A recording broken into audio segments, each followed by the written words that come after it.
In the 1950s, almost no company owned their own computer.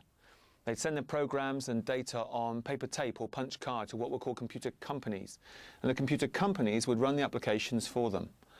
In that single respect, the problems of having other organizations running our applications and manipulating our data is not at all a new problem. It's a problem we've been solving for over 60 years, and cloud computing platforms haven't introduced anything new into this area.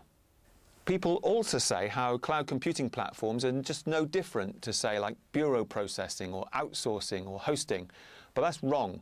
With cloud computing platform, you can literally provision a server to run your code for 1 hour and end up with a bill for 5 cents at the end of the month. Or you could decide to provision 8,000 servers and have all of them run a complicated distributed risk management calculation. 15 minutes later, they'd be built, provisioned, and running your code. Bureau processing, outsourcing, hosting, they just don't offer that level of flexibility and agility. They're not in the game. As an architect, you start off thinking you need like a web front end, a tier with the business logic, and a database at the back end. But it's not long before you realize you need a stateless, multi-server, load-balanced architecture. It distributes the load across a number of servers, like in the web tier and in the business tier. And then you start to add backup, monitoring, reporting, policy, load balancers, firewalls, VLANs, port filtering. It turns into a much more complicated beast. And then you realize you need identical environments for dev, test, UAT, staging, production. What starts out as a 3-server solution ends up with over 40 servers, loads of specialized network hardware, firewalls, load balancers, and a really complicated setup. We've got to remember that any organization can become agile if they spend enough money. A cloud computing platform facilitates agility at a low cost. We need to aim for the bottom right-hand corner of the cost-benefit analysis graph, where the cost is low and the benefit is high. And that's because a cloud computing platform allows you to buy compute time by the hour and can be provisioned in just a few minutes. It means we can go from a complicated architecture diagram on a whiteboard to a fully provisioned solution in about 15 minutes. And there's just 3 steps. The first one is to write the code and design the architecture. The second one is to reduce the architecture diagram to an XML description called a service model. And that details the role of each server, how many instances are required, what ports communicate between nodes, which ones are connected inside the data center, which ones are connected to the outside to the internet, and that kind of stuff. And then send the code and the service model all wrapped up into a package file to the cloud platform provider, and then just sit back and wait 15 minutes.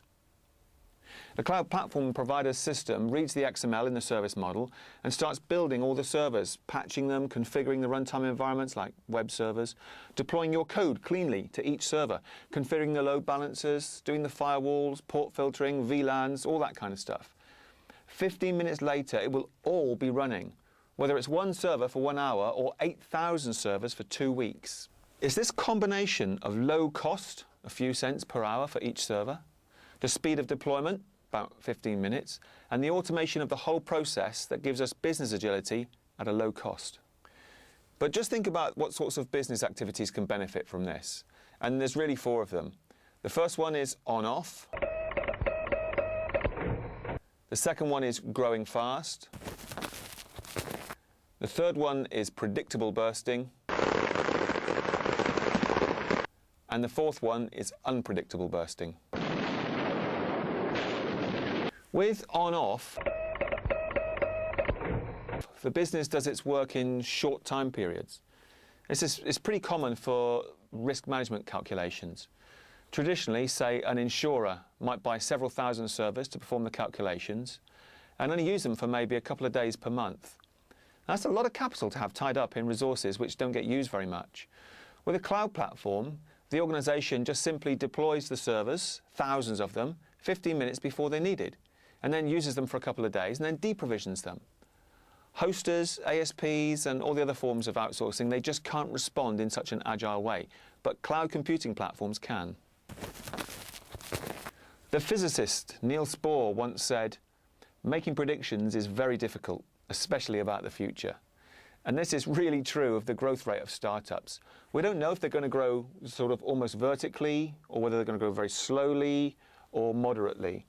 Most startups will gear their computing resources for the peak demand that they predict.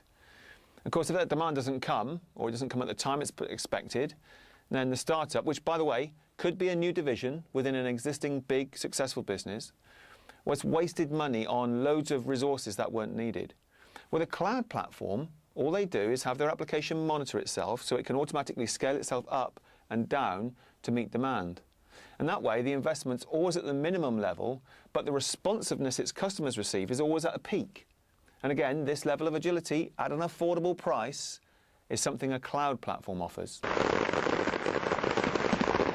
Let's say a high street fashion retailer has a quarterly marketing campaign. They know a long way in advance when the campaign's going to go live. They know they can expect extra traffic to their website as a result of the marketing they do. If they use a cloud computing platform, they can provision the additional resources just minutes ahead of the campaign launch and do business safe in the knowledge that their website won't buckle under the strain. They achieve agility at a low cost because they've got the confidence to delay the provisioning of the resources until minutes before the campaign launch. And as interest in the campaign diminishes, they simply deprovision the resources in line with the demand. Traditionally, organizations had to procure all the hardware, the software, the services a long way in advance because they couldn't take the risk of leaving it till the very last minute. As predictable peaks come, the website gets busier and the resources are scaled up. As the business tails off, the website's less busy and the resources are scaled back. With a cloud computing platform, there's a direct relationship between the ongoing cost of the resources and the income they generate for the business. Let's say there's a startup selling its products through a website.